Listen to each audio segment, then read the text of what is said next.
Olá, seja bem-vindo ao Dizendo Tudo, que já está no ar. Veja agora os destaques de hoje. Justiça do Trabalho nega pedido do SET para obrigar a Prefeitura de São Luís a pagar subsídio em 24 horas. Mais de 56% dos consumidores têm intenção de comprar presentes para o Natal.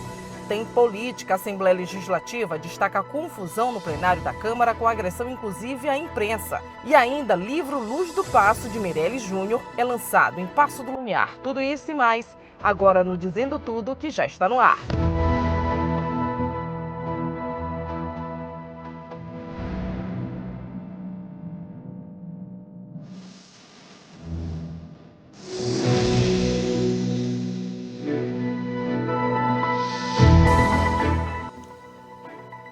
Olá, boa noite para você. São 6h03 e agora a disputa entre o Sindicato das Empresas de Transporte de Passageiros de São Luís e a Prefeitura de São Luís ganhou um novo capítulo hoje, após o sindicato ingressar com uma petição informando o não pagamento do subsídio referente a novembro de 2025 e pedir que a Justiça determinasse o repasse imediato em até 24 horas. O Tribunal Regional do Trabalho rejeitou o pedido.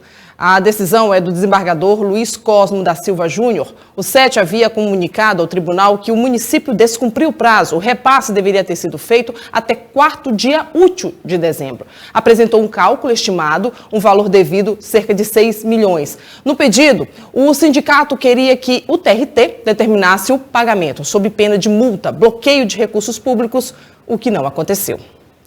O SET enviou uma nota. O Sindicato das Empresas de São Luís ingressou na Justiça, então, para cobrar da Prefeitura o repasse desse subsídio referente a novembro. Segundo a entidade, está em atraso. A medida foi tomada diante desse descumprimento de convenção coletiva, aplicável, inclusive, ao sistema de transporte urbano da capital, sob responsabilidade do prefeito.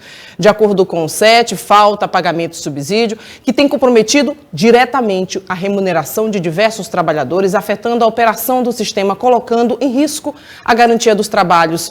E a entidade também afirma que o cenário já provocou uma nova ameaça de greve por parte dos rodoviários, o que pode gerar atrasos, prejuízos e transtornos para a população. O Daniel Amorim acompanhou logo cedo no Sindicato dos Rodoviários atualizações sobre essa greve. Menos de um mês após rodoviários de 2 empresas suspenderem as atividades e cerca de 30 bairros de São Luís ficarem sem ônibus, a Grande Ilha pode, mais uma vez, enfrentar um movimento grevista dos rodoviários do sistema de transporte coletivo.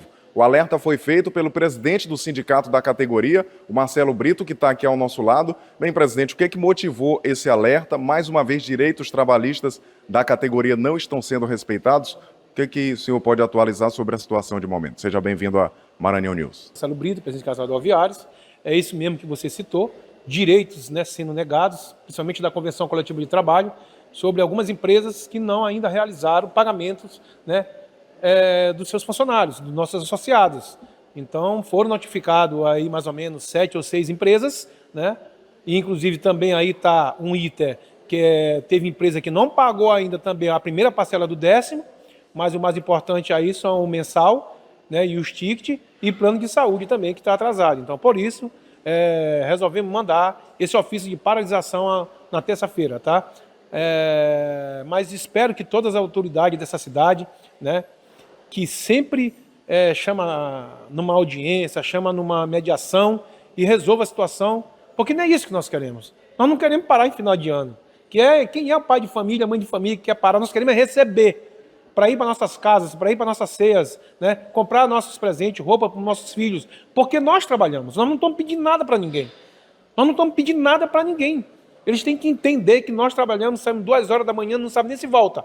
Então, por isso, nós queremos receber conforme a Convenção Coletiva de Trabalho, e se não receber, nós vamos parar. Presidente, vocês têm conseguido dialogar com o Sindicato das Empresas? O que eles têm alegado para o pagamento não ter sido feito ainda? Porque o último movimento parou com o pagamento do subsídio. Essa é uma questão que volta à tona nesse momento?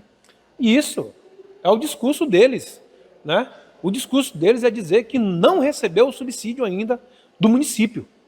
Eu não gosto nem muito de tocar nessa situação, porque o que eu estou atrás aqui é do direito dos trabalhadores, é da convenção que está assinada. Eles que resolvam o problema deles lá, com quem quer que seja, com a prefeitura, com o Estado, Então resolvam e deixem a gente trabalhar e transportar. Isso que nós sabemos fazer. Agora, trabalhar sem receber, não tem condição, gente. Às vezes as pessoas, mas só greve, só greve. Cara, quem é que quer trabalhar sem receber? Quem que sai das suas casas 2, 3 meses, sai de madrugada? Quando chega na hora, o patrão vai dizer que não tem dinheiro para pagar? Fica difícil, fica muito difícil para o rodoviário. Você, como presidente do sindicato, junto à categoria, vocês definiram um prazo para que essa situação seja regularizada antes de um possível novo movimento grevista ser deflagrado, presidente? Todas as vezes a gente faz isso. Todas as vezes. A gente nunca para aqui porque acha, porque tem que parar, porque não estão cumprindo, não. A gente todas as vezes manda uma documentação, chamamos, né? Através de uma documentação, mas é dizer um não na cara de um procurador, é dizer um não na cara de um juiz, dizer um não na cara do desembargador. É o que os empresários fazem hoje, dizer que não tem condição. Fica essa briga doida entre eles, prefeitura, Estado, e nós ficamos no meio dessa situação. Só que a gente não pode trabalhar o mês todinho, transportar as pessoas e chegar no final do mês e dizer que não tem dinheiro para receber. É admissível uma situação dessa. O sindicato tem que fazer alguma coisa. O sindicato está aqui para representar a categoria, principalmente quem é sócio. Então vocês vão esperar até quando esse pagamento antes de discutir essa possibilidade de possível greve? Olha, as primeiras horas, né, de sexta-feira, né, se não tiver pago os trabalhadores, as empresas que nós notificamos, nós vamos fazer o cruzamento de braço. É isso, agradecendo o Marcelo Brito, presidente do Sindicato dos Rodoviários. Então, essa é uma realidade concreta, a possibilidade da Grande Ilha de São Luís, 6, 7 empresas, como o presidente falou, que ainda não pagaram o salário do último mês e algumas nem pagaram ainda a primeira parcela do 13º salário. A gente vai seguir acompanhando essa situação e atualizando aqui na Maranhão News TV. Obrigada, Daniel, por suas informações. Então, greve ainda prevista. E olha, estamos em pleno dezembro vermelho. Cuidado e atenção às pessoas com HIV que têm avançado. No mês dedicado à conscientização sobre HIV e AIDS, o governo do Maranhão reforça o compromisso com a assistência integral às pessoas que vivem com o vírus, ampliando o acesso aos serviços de prevenção, diagnóstico e tratamento na rede estadual de saúde. Em 2025, a campanha do Dezembro Vermelho traz o tema Nascer sem HIV e Viver sem AIDS. A infectologista destaca os avanços do combate no Maranhão. Para uma pessoa, né, como eu, que viu a AIDS desde os seus primórdios acontecendo, em que a gente não tinha nenhum tratamento, para depois começar os tratamentos com uma quantidade muito grande de medicamento, com efeitos colaterais ainda muito grandes, e hoje a gente está no patamar que a gente está com tratamento com comprimidos, uma quantidade muito pequena de comprimidos e até um comprimido e quase nenhum efeito colateral, e uma doença que era sem tratamento e hoje a gente pode considerar um paciente em tratamento que ele tem uma cura funcional e que se ele tiver carga viral indetectável, ele não transmite essa doença. Se a mãe tiver indetectável, ela não transmite para o seu bebê. Então, a gente pode dizer que isso é um ganho para uma doença que matou muita gente. É um ganho da ciência, é um ganho desse sistema de saúde que a gente vê que funciona. No estado, a principal referência no atendimento às pessoas com HIV e AIDS é o Hospital Presidente Vargas. O atendimento integra ações de tratamento clínico, acompanhamento contínuo, distribuição de medicamentos, monitoramento laboratorial e suporte psicológico e social. A médica reforça que os números têm sido favoráveis no Maranhão, mas que ainda esbarra no preconceito. Esse ano, que são os dados de 2024, a gente já começa realmente a ver uma redução da mortalidade. A gente viu também até uma redução do número de casos diagnosticados e também viu um avanço nessa oferta de diagnóstico mais precoce. O que eu percebo ainda que precisa melhorar um pouco é com relação ao nosso comportamento enquanto ser humano por causa do nosso defeito ainda em julgar, né? Então, o preconceito ainda é muito grande e isso prejudica, né, a adesão ao tratamento, isso prejudica o diagnóstico precoce, isso prejudica ainda esse paciente. Então, a gente ainda interna paciente, a gente ainda tem morte. Não era mais para ter morte, não era mais para ter internação, não era mais para ter diagnóstico tão atrasado como a gente tem ainda em alguns casos. E a gente sabe que isso se deve ao preconceito.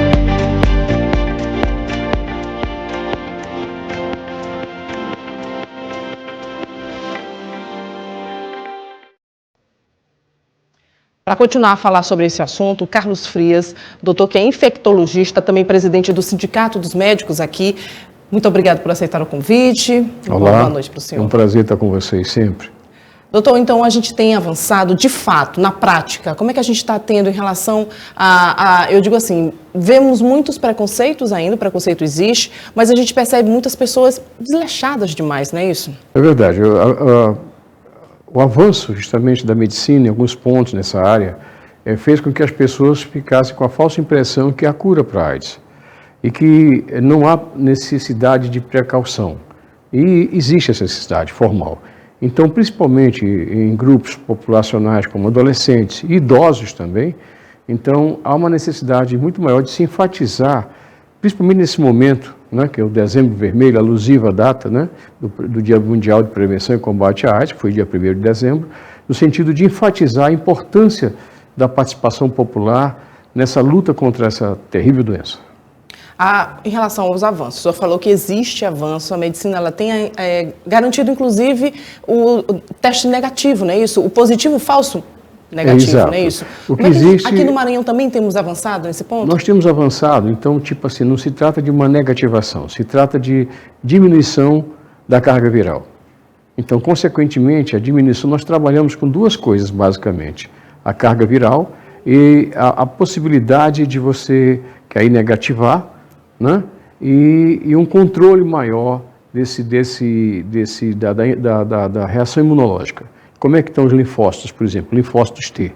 Então, basicamente, são esses dois parâmetros que nós já há alguns anos trabalhamos.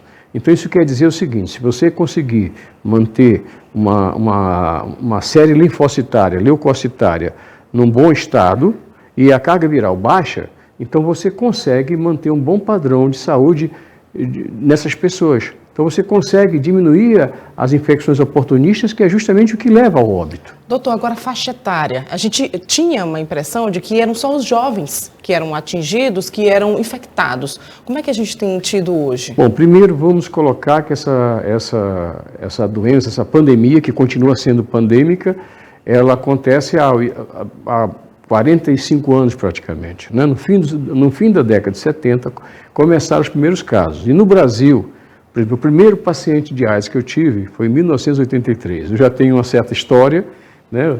Eu brinco sempre que eu participei, a minha história de trabalho com infectologia se confunde principalmente com a questão da AIDS. Então eu acompanhei a questão da AIDS desde os primeiros casos. Eu era oficial médico do Exército, no Hospital Central do Exército, no Rio de Janeiro, e imagina naquela época uma doença que tinha o estigma de ser uma doença restrita a grupo de homossexuais masculinos. Então, chegamos a essa conclusão, ao longo do tempo, que isso não é verdade. Havia realmente um número maior de homossexuais masculinos, até pelo modo de vida, basicamente, que existia naquela época. Então, em poucos anos, nós conseguimos descobrir o agente etiológico, HIV-1, HIV-2, nós conseguimos a sorologia, nós conseguimos a medicação apropriada, começando com o velho AZT, que depois nós passamos para a poliquimioterapia antiviral. Então, muita coisa aconteceu. E lutamos pela vacina, na perspectiva de uma vacina. Então, homens... Não. Então, hoje, toda pessoa, antigamente se dizia, grupo de risco, homossexuais, masculinos, jovens. Hoje, não. Todos nós somos grupo de risco. Não, a dona de casa, o todos jovem... Todos nós. Então, é importante, entendendo também que a transmissão ainda é predominantemente sexual. Então, a transmissão sexual ainda é majoritária. Depois disso, nós temos ainda transfusão de sangue. Felizmente, né, os bancos de sangue no Brasil melhoraram bastante o controle, a sorologia feita, mas nós queremos lembrar que existe a janela imunológica, que é aquelas pessoas que podem, durante algum tempo, não manifestar a doença. E aí existe a possibilidade da doença por transfusão de sangue. Né? Aqui no Maranhão, doutor, nossos hospitais, nossas unidades, elas estão preparadas? Elas têm parado? Como é que tem? Ou Sim. Então se acomodaram? Sim, para você ter uma ideia, nós que trabalhamos, por exemplo, na parte de infectologia, eu quero parabenizar a doutora Conceição Pedroso, que hoje eu posso dizer que ela está muito mais avançada do que eu, porque ela continua no front. Né? Que a gente eu estou mais na área de saúde pública, saúde ocupacional, né, mas eu continuo estudioso do problema, né, para acompanhar o que está acontecendo, mas a Conceição Pedroso, a Remédios, Castelo Branco, Carvalho Branco, e outros colegas, Jackson Maurício, eu queria enfatizar esses colegas, que são colegas verdadeiros heróis também. Nós somos poucos infectologistas aqui no Maranhão, né? Então eu queria parabenizar nesse período, né, o trabalho desses colegas, valorosos colegas. O senhor falou das unidades. Sim, as unidades, voltando respondendo a tua pergunta, as unidades, principalmente os bancos de sangue no Maranhão, hoje em dia o nosso Hemomar faz um trabalho fantástico. Então dá uma tranquilidade em termos da transfusão de sangue, nosso sangue é bastante testado, né? E como eu estou dizendo para vocês, independente da janela imunológica, nós temos hoje um controle muito grande sobre isso. Felizmente. Mas isso, nós temos que entender que o controle, o simples controle, o uso da camisinha continua sendo prioritário, fundamental. O velho uso da camisinha tem uma grande arma. Nós não temos vacina. Nós não temos ainda uma vacina. Há testes, há vacinas em teste agora. Existem, possibilidades de uma nova vacina nas próximas décadas, talvez. Mas ainda não é uma coisa comum. Então, a população tem que entender que a doença não tem cura ainda e que a doença se reveste, apesar de que há um tratamento que prolonga a vida das pessoas. Já foi bem pior, pessoas tomavam 30 comprimidos por dia, era terrível. E as infecções oportunistas se acumulavam. Então, eu peguei uma época que as pessoas morriam aos montes nas enfermarias, porque nós não tínhamos um tratamento para AIDS. Então, hoje nós conseguimos prolongar a vida das pessoas. Tem exemplos assim interessantes do Magic Johnson, grande jogador de basquete, que vive até hoje. E a contaminação dele remonta ao início da AIDS, né? Claro que é uma questão imunológica própria, é uma questão de um controle de tratamento fantástico, né? Oneroso, que ele pode pagar, né? Nem todo cidadão comum pode pagar esse tratamento do Magic Johnson. Mas, enfim, o que eu quero dizer é que nós temos que ter duas coisas bem claras. Primeiro, a doença não tem cura ainda, a doença é séria, contamina e invalida várias pessoas no mundo inteiro, tá certo? Um número imenso de pessoas contaminadas. A cada dia nós encontramos vários casos de contaminação. Não pensem que a contaminação diminuiu, porque não diminuiu, tá? O que existe vamos dizer assim, como você falou, as pessoas relaxam os cuidados, né? Esse é um ponto importante. Mas, ao mesmo tempo, com outro tipo de discurso, né, existe a tranquilidade das pessoas que estão contaminadas, infelizmente, saberem que tem, hoje em dia, um tratamento. Muito bem. Doutor, muito obrigada. Dezembro Vermelho ainda existe, está por aí, mas não é só um Dezembro Vermelho, o ano inteiro, não é isso, doutor? Exatamente. Eu queria lembrar, enfatizar, que nós temos casa de apoio, acolher, a casa da irmã Monique, para acolhimento dos adultos e das criancinhas que estão com AIDS. Eu acho que o papel da mídia é importante em termos de incentivar as doações para essas casas de apoio. Com certeza, doutor. Bem lembrado. Okay. Muito obrigada. Até a próxima. Também. A gente faz um intervalo rapidinho, com imagens agora da Praça Pedro II iluminada com o Natal. A gente volta já já.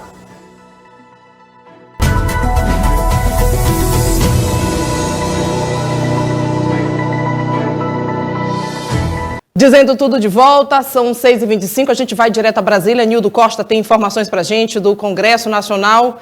Nildo, boa noite para você. Boa noite, Daniela Bandeira. Boa noite a todos aqui do Dizendo Tudo. A gente começa trazendo informações do Supremo Tribunal Federal, onde o ministro Gilmar Mendes hoje revogou aquela decisão que ele havia tomado na semana passada, dizendo que a exclusividade da Procuradoria-Geral da República para pedir impeachment de ministro lá da Suprema Corte. Hoje ele revogou esse trecho, continua valendo aí a lei anterior, a lei que já tinha que qualquer cidadão pode pedir impeachment do ministro. Agora, trazendo aqui para o Congresso Nacional, Daniela, e quem nos acompanha, o clima aqui é tenso, continua tenso, nesse modo aqui, agora há pouco, às 17h39, o presidente da Câmara, Hugo Mota, abriu a sessão ali no plenário, Ulisses Guimarães, já colocando em votação o pedido de impeachment, de cassação do deputado Glauber Braga, do PSOL do Rio de Janeiro. São 3 itens na pauta hoje: a cassação do deputado Glauber Braga, do PSOL do Rio de Janeiro, a cassação do mandato da deputada federal Carla Zambelli, do PL de São Paulo, que está presa na Itália, está aguardando lá, inclusive, uma decisão de extradição ou não, aqui para o Brasil, a perda de mandato dela será julgada hoje. E a outra pauta, o outro item da pauta é sobre que tira aí da despesa básica de saúde e educação do arcabouço fiscal. Então são esses 3 itens, como eu disse, abriu a sessão ainda agora há pouco, às 17h39, com 336 deputados registrados, marcaram presença, né? E o clima lá no plenário é muito tenso. O acesso à imprensa estava até agora há pouco, foi liberado agora há pouco, estava restrito, fecharam aqui tudo, agora há pouco não entrava assessor de deputado, não entrava ninguém, imprensa, nada ali no plenário. Liberaram às 17h35, liberaram aqui para os jornalistas ter acesso ao plenário da Câmara dos Deputados, e aí, lá fora, no anexo 2, houve mais cedo protesto em frente ao anexo 2, a entrada, a portaria do anexo 2 teve que ser fechada. Aqui, na verdade, para ter acesso a esse restrito aqui, está sendo restrito, somente credenciados e servidores podem ter acesso a esse recinto aqui, que chamamos de Salão Verde, né, da Câmara dos Deputados. Para ter acesso a essas dependências está restrita desde ontem à noite. Então, o clima aqui não é nada bom. Estamos aguardando aqui, acompanhando essa votação que não tem hora aí para acabar, né, desses 3 itens, e vamos continuar acompanhando aqui. Daniela Bandeira. Eita, Nildo, muita confusão aí em Brasília. Muito obrigado por suas informações, bom trabalho para você. Se não tivesse, não seria Brasília também, né, Daniela? É verdade. Falando em parlamento, a gente vai à Assembleia Legislativa. O Daniel esteve por lá, reverberando inclusive o que aconteceu aí em Brasília. Como não poderia ser diferente, repercutiu bastante na sessão de hoje na Assembleia Legislativa do Maranhão o episódio desta terça-feira, no qual deputados e jornalistas foram agredidos pela Polícia Legislativa da Câmara dos Deputados durante a retirada à força do deputado Glauber Braga, do PSOL do Rio de Janeiro. O congressista ocupava a cadeira da presidência em protesto ao seu processo de cassação, que vai ser pautado na casa, e chegou a ser imobilizado com um mata-leão. O deputado federal pelo Maranhão, Rubens Pereira Júnior, registrou tudo em suas redes sociais. Na Assembleia Legislativa, vários deputados utilizaram a tribuna para se manifestar e lamentar o episódio que aconteceu na Câmara dos Deputados. Um deles foi o deputado estadual Carlos Lula. Para ele, o deputado Hugo Mota não reúne mais condições de permanecer na presidência da casa. Um dos episódios mais lamentáveis da história da República Brasileira, da história do Congresso Nacional. O presidente Hugo Mota, ele perdeu as condições de presidir, ele não tem mais nenhuma condição. A gente tem que lembrar em agosto, aconteceu algo que ficaram 2 dias os deputados impedindo de ter sessão no Congresso Nacional, porque ocupavam a cadeira de presidente. Ele não tomou nenhuma medida, e ontem ele tomou uma medida completamente absurda, que é retirar a força, usando violência, agredindo deputados, fechando o sinal da TV Câmara, agredindo a imprensa. É importante dizer, houve jornalistas que estavam ali apenas tentando cobrir o que acontecia, que foram agredidos. Então, assim, o episódio é lamentável de várias maneiras. Não tem como se admitir que numa democracia se resolvam problemas políticos dessa forma. A violência não é o caminho. Nós também ouvimos o deputado estadual Júlio Mendonça, que disse que o episódio foi lamentável para a democracia brasileira e deu muitos sinais negativos para o país. Quando a casa chega ao nível desse desentendimento, de falta de harmonia, de falta de condução, na verdade todo mundo perde, todo o legislativo perde, né? Na verdade toda a classe política perde. O deputado Glauber, na minha opinião, também exagerou, né? Uma conduta muito parecida com o que o pessoal da extrema-direita fez alguns meses atrás. No entanto, o que se percebe é que, como não houve punição para o pessoal que ocupou a tribuna nos momentos anteriores, né, foi ter tido um comportamento leniente por parte da mesa diretora, então o deputado Glauber, por outros motivos, que a gente entende que bem diferentes, né, mas também não teve uma condução correta. Mas aí, você cessear a TV Câmara, cessear a imprensa, tirar toda a imprensa, usar de truculência, de fato um sinal de despreparo do presidente Hugo Mota, que, na verdade, não acrescenta, não ajuda a democracia, não ajuda, de fato, a afirmar o Congresso como um agente a pauta de um agente de discussão, um agente onde a democracia precisa reinar. Então eu acho que foram sinais muito negativos para a política e como para o povo brasileiro, enfim, para o Brasil. Essas são as informações, eu volto ao estúdio com você. Obrigada, Daniel, por suas informações. E olha, falando de compras agora, um levantamento divulgado pela Federação Comércio, Bens e Serviços apontou que neste ano 56,2% dos consumidores estão dispostos a presentear e fazer compras durante o Natal. Esses dados revelam que os consumidores estão dispostos a presentear 60,2%, que devem comprar 2 presentes. Então, os itens mais aparecem nessas intenções de compra são vestuário com 66,2%, brinquedos 27,5%, sapatos e acessórios 22,3%, seguidos de itens como cama, mesa, banho 13,7%, perfumaria 9%, cestas natalinas 6%. E agora a gente encerra a edição de hoje falando sobre o lançamento do livro. Meirelles Júnior lançou o livro Luz do Passo. Aconteceu ontem, lá em Paço do Lumiar, e hoje na Livraria Amei. Em celebração aos 30 anos de carreira, o renomado fotógrafo Meirelles Júnior lança Luz do Passo, seu 11º livro, iluminando a riqueza de Paço do Lumiar.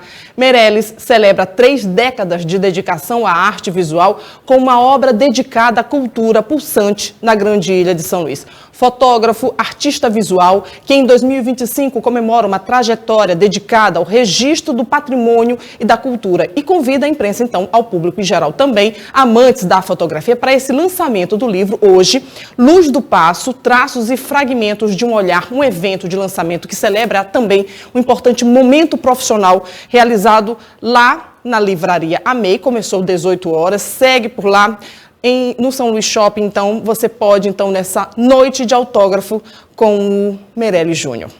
Um patrocínio desse livro é da Rede Júlia Campos, viu? A gente volta amanhã, 18 horas, dizendo tudo. Eu espero você aqui. Até lá. Tchau.